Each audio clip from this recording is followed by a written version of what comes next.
दोस्तों, जब भी हम जापान के बारे में बात करते हैं तो एक चीज जो सबसे पहले दिमाग में आती है वो है वहाँ की हाई टेक्नोलॉजी, बेहतरीन इंफ्रास्ट्रक्चर, वर्ल्ड क्लास यूनिवर्सिटीज और उनकी क्रिएटिविटी। जी हाँ, ये भी अपने आप में एक चर्चा का विषय है कि आखिर सेकेंड वर्ल्ड वॉर में पूरी तरह बर्बाद हो चुके जापान ने टेक्नोलॉजी के बल पर कैसे इतनी जल्दी ग्रो कर लिया। तो आज की हम अपनी इस वीडियो में इसी बारे में चर्चा करेंगे और कोशिश करेंगे जापान को और बेहतर तरह से समझने की। इसलिए बने रहिएगा वीडियो के अंत तक हमारे साथ। दोस्तों, अभी सब लोग ये जानते हैं अच्छे से कि क्रिएटिविटी के मामले में जापानियों का कोई मुकाबला नहीं है और इसी वजह से जापान के पास ऐसी एडवांस टेक्नोलॉजीज हैं जो शायद ही दुनिया के किसी और देश के पास है। जापान को दुनिया की सबसे डेवलप कंट्रीज में से एक माना जाता है और बहुत कम ही ऐसे देश हैं जो जापान को टेक्नोलॉजी के फील्ड में टक्कर दे सकते हैं। कहते हैं कि प्रकृति के आगे सभी ह्यूमन मेड टेक्नोलॉजीज ढेर हो जाती है। जापान एक ऐसा देश है जहां हर साल औसतन करीब 1500 भूकंप आते हैं, लेकिन फिर भी यहाँ के घर इस तरह की टेक्नोलॉजीज का इस्तेमाल करके बनाए जाते हैं जिससे उन पर भूकंप का कोई असर ही नहीं होता।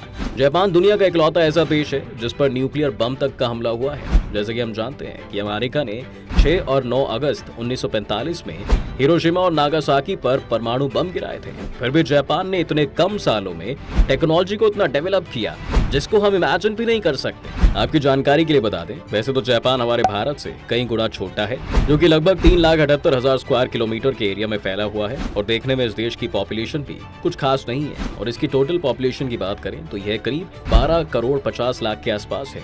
लेकिन इतनी कम पॉपुलेशन होने के बावजूद भी जापान के लोग एक एडवांस लाइफ जीते हैं। जापान के लोगों के रहन सहन का तरीका काफी अलग है।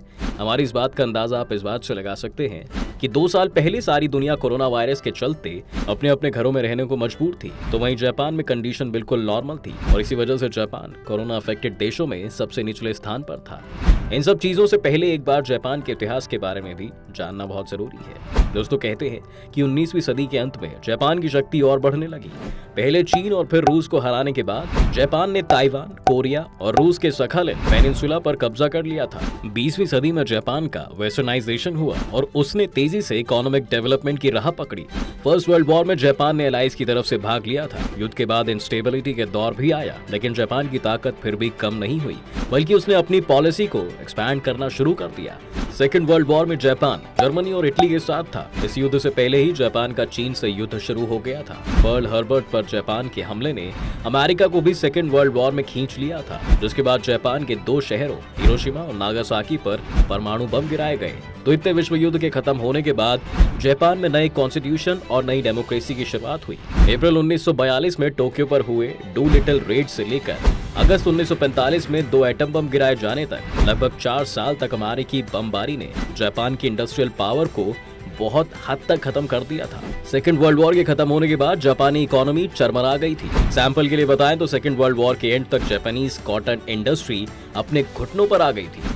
जापान के स्टील प्रोडक्शन का लगभग 93% ही खत्म हो गया था। वॉर से पहले के हालातों की तुलना में देश की जीएनपी 1946 में आधे से भी कम रह गई थी और हाइपर इन्फ्लेशन के कारण देश भुखमरी की कगार पर था। लोगों की लिविंग कंडीशंस बेहद खराब हो चुकी थी और खाने की चीजें भी बहुत महंगी हो गई थी, जिसकी वजह से बच्चों में माल न्यूट्रिशन और बीमारियां फैलने लगी थी। और यहीं से शुरुआत होती है दोस्तों जापान के रिवाइवल की। जी हाँ, जिसमें उसने पूरी दुनिया को बता दिया कि कैसे बड़ी बड़ी चुनौतियों को पार किया जाता है। लेकिन अगर हमें जापान के डेवलपमेंट फेज को समझना है तो उसमें कई ऐसे फैक्टर्स हैं जिनके ऊपर रोशनी डालना बहुत जरूरी है। बता दें कि टेक्नोलॉजी के क्षेत्र में जापान की सफलता का क्रेडिट कई फैक्टर्स को जाता है, जैसे कि highly educated workforce, culture of work hard and innovation और गवर्नमेंट का टेक्नोलॉजिकल एडवांसमेंट के लिए मजबूत समर्थन। पहला फैक्टर है वहां का एजुकेशन सिस्टम। 1947 में जापान ने एजुकेशन रिफॉर्म की दिशा में एक बड़ा कदम उठाया और बेसिक राइट टू एजुकेशन नाम का कानून बनाया। यह कानून देश के हर आदमी को एजुकेशन का बेसिक राइट देता है। इसमें कहा गया था कि शिक्षा का मतलब है पूरे समाज में एक बेहतर कोड बनाया जाए जहां लोगों का इंटेलेक्चुअल लेवल बहुत हाई हो और टीचर्स को समाज में एक बेहतर दर्जे से देखा जाए। बता दें कि इसी कानून के तहत हर सिटीजन को 6 से 9 सालों तक पूरी तरह से मुफ्त शिक्षा देने का सिस्टम था। इस फॉर्मूला को 6-3-3-4 के नाम से जाना जाता है, यानी कि 6 साल प्राइमरी एजुकेशन, 3 साल जूनियर सेकेंडरी एजुकेशन, 3 साल सीनियर सेकेंडरी एजुकेशन और आखिर के 4 साल सीनियर अंडर ग्रेजुएट एजुकेशन। कई बड़ी बड़ी यूनिवर्सिटीज ने खुद के टेक्निकल स्कूल खोलने की भी शुरुआत की, जिसमें उन्होंने STEM यानी कि साइंस, टेक्नोलॉजी, इंजीनियरिंग और मैथमेटिक्स पर ज्यादा फोकस किया, ताकि टेक्नोक्रेट्स का एक ऐसा पौधा तैयार किया जा सके जो आगे चलकर देश की तरक्की में अपना साथ दे। अगला दूसरा बड़ा रीजन है लोकल प्रोडक्शन, मतलब अपने ही देश में प्रोडक्शन करना। स्टेट स्पॉन्सर्ड इंडस्ट्रियल कैपिटलिज्म ने इंडस्ट्रीज के फलने फूलने के लिए एक स्टेबल एनवायरनमेंट तैयार किया। कहते हैं दोस्तों कि वहाँ की सरकार की कंपनियों पर एक मजबूत पकड़ थी और उन्हें नए प्रोजेक्ट्स पर काम करने में सहायता करती थी, जैसे कि बेहतर इंफ्रास्ट्रक्चर प्रोवाइड करना और इकोनॉमिक सहायता प्रोवाइड करवाना। कहते हैं कि मेनली इलेक्ट्रॉनिक सेक्टर पर ज्यादा ध्यान दिया गया और वो भी उनके बेस लेवल पर। उनकी इंजीनियरिंग से लेकर फाइनल प्रोडक्ट तैयार करने तक हर फेज को बेस्ट बनाने की कोशिश की गई। इसमें कंप्यूटर्स और सेमीकंडक्टर्स को डेवलप करना इस इलेक्ट्रॉनिक रेवोल्यूशन का एक मेन हिस्सा था। इसके बाद आगे बढ़ते हुए एक और बड़े कारण की बात करें तो आपको पता चलेगा कि 1960 में यूनाइटेड स्टेट्स के साथ डिफेंस ट्रीटी साइन करने के बाद जापानी सेना को ऑफिशियली डिसमेंटल कर दिया गया था। इसके पीछे की सबसे बड़ी वजह थी कि जब अमेरिका ने जापान को अपने कब्जे से छोड़ा तो उन्होंने जापान से कहा कि तुम अपनी खुद की कोई आर्मी नहीं बना सकते। कहने को तो ये ट्रीटी जापान के अगेंस्ट थी, लेकिन दूसरी तरफ इसका जापान को अच्छा खासा फायदा ये हुआ था कि अब उसको अपनी आर्मी पर लगाने वाला खर्च सीधा सीधा बच रहा था, जो वो अपनी टेक्नोलॉजिकल डेवलपमेंट के ऊपर लगा सकता था। इस डिफेंस पैक्ट ने अमेरिकी मार्केट में जापानी सामानों के लिए एक बेस बनाने का काम किया। वहीं दूसरी तरफ अमेरिका से आने वाले इन्वेस्टमेंट के साथ जापान को उसकी तरक्की के और नए रास्ते मिले। अब जापानी कंपनियां भी भारी इन्वेस्टमेंट के साथ आगे आईं, जिससे बढ़िया तरीके से प्रोडक्शन यूनिट सेटअप की गई। इस तरह के सेटअप ने जापान को एक हाईली एडवांटेजस पोजीशन में लाने की मदद की। इसका फायदा ये हुआ कि अब अमेरिकी कंज्यूमर्स भी इन जापानी कंपनियों को इलेक्ट्रॉनिक्स में दिलचस्पी दिखाने लगे। कहते हैं कि पहले इन जापानी इलेक्ट्रिकल प्रोडक्ट्स को चाइनीज प्रोडक्ट्स की तरह ही समझा जाता था, क्योंकि वो काफी अनरिलायबल और चीप हुआ करते थे। लेकिन उन्होंने अपने इनोवेशन और गैजेट्स में लगातार सुधार के साथ वापसी की। एग्जाम्पल के लिए बताएं तो उन्होंने अपनी कुछ बेहतरीन फैक्स मशीन अमेरिकन मार्केट में निकाली, जो काफी कॉम्पैक्ट और तेज थी।